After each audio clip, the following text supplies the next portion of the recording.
ఇప్పటికి 47 సంవత్సరాలుగా పెహ్లావి కుమారుణ్ణి కాపాడుతూ వస్తున్న అమెరికా ఇప్పుడు పెహ్లావి కొడుకుని తీసుకొచ్చి ఇరాన్లో ప్రెసిడెంట్గా చేయాలనుకుంటుంది. అందుకే ఎవరైతే సుప్రీం లీడర్ ఎవరైతే ఉన్నారో, సెకండ్ సుప్రీం లీడర్ వచ్చినా, థర్డ్ సుప్రీం లీడర్ వచ్చినా, సుప్రీం లీడర్ ఇరాన్లో అన్న పదం వినిపిస్తేనే మేము అతన్ని బతకనివ్వం, లేపేస్తామనే లాంటి శపథాలు, అలాంటి వార్నింగ్లు నడుస్తున్నాయి. అంటే అసలు స్టోరీ ఇప్పుడు అర్థమైందా?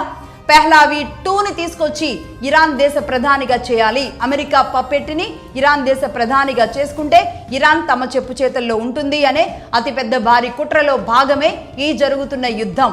ఎందుకంటే ఇక్కడ ఇరాన్లో మతం అనేది చాలా బలంగా వేళ్ళునుకుపోయిందని నేను చెప్పినట్లుగా దాన్ని టచ్ చేయడం అంత ఈజీ కాదు. అక్కడ సంస్కృతి, అక్కడ సాంప్రదాయం, అక్కడ విధానం అంతా కూడా ఒక మతానికి ముడిపడి ఉన్న కల్చర్లో భాగంగా చేసుకుంటూ ఇస్లాంని అప్రతిహతంగా ఖమేనీ లాంటి వాళ్ళు, ఖమేనీకి ముందు ఉన్న వాళ్ళు కూడా అలా తీసుకొచ్చారు ఇన్నేళ్ల పాటు.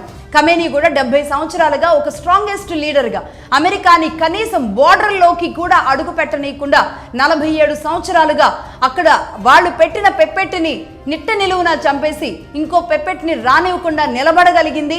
తాము పెట్టిన వ్యక్తే అక్కడ అధ్యక్షుడిగా ఉండేలాగా చేయగలుగుతుంది అంటే ఇది పూర్తిగా ఖమేనీ నమ్మిన ఒక మత విశ్వాసం, వీటితో ఒక బలంగా ఉంది అనేది వాస్తవం.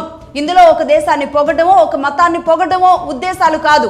నిజాలని, వాస్తవాలని యాక్సెప్ట్ చేయగలిగిన రోజే మనం భవిష్యత్తులో నిలబడగలుగుతాం అనేది గుర్తించాలి. ఇది వాస్తవం, ఇది నిజం. ఆ దేశం అలా నమ్ముకుంటూ వచ్చింది. ఆయన ఖమేనీ ఆ దేశాన్ని అలా నిలబెట్టారు. అయితే ఇక్కడ ఒకసారి మనం ఇరాన్ ప్రెసిడెంట్ గురించి అసలు ఇప్పటి వరకు ఎవరు మాట్లాడుకోలేదు కదా. ఆయనే పెజెష్కియాన్ ఇరాన్ ప్రధాని. పెజెష్కియాన్ ప్రధాని అవ్వాలన్నా, లేదంటే అక్కడ ఎవరైనా ప్రెసిడెంట్ నిలబడాలన్నా, ఆర్మీ చీఫ్ అయినా, క్యాబినెట్ సెక్రటరీ అయినా, లేదంటే ఆ దేశపు జ్యుడిషియల్ వ్యవస్థలో జడ్జిగా ఉండాలి అన్నా సరే, ఎవరు ఏ ఉన్నత స్థానంలో ఉండాలి అన్నా సరే అది ఖమేనీ నిర్ణయించిన వాళ్ళు మాత్రమే అక్కడ అవ్వగలిగేలాంటి అవకాశం ఉంటుంది.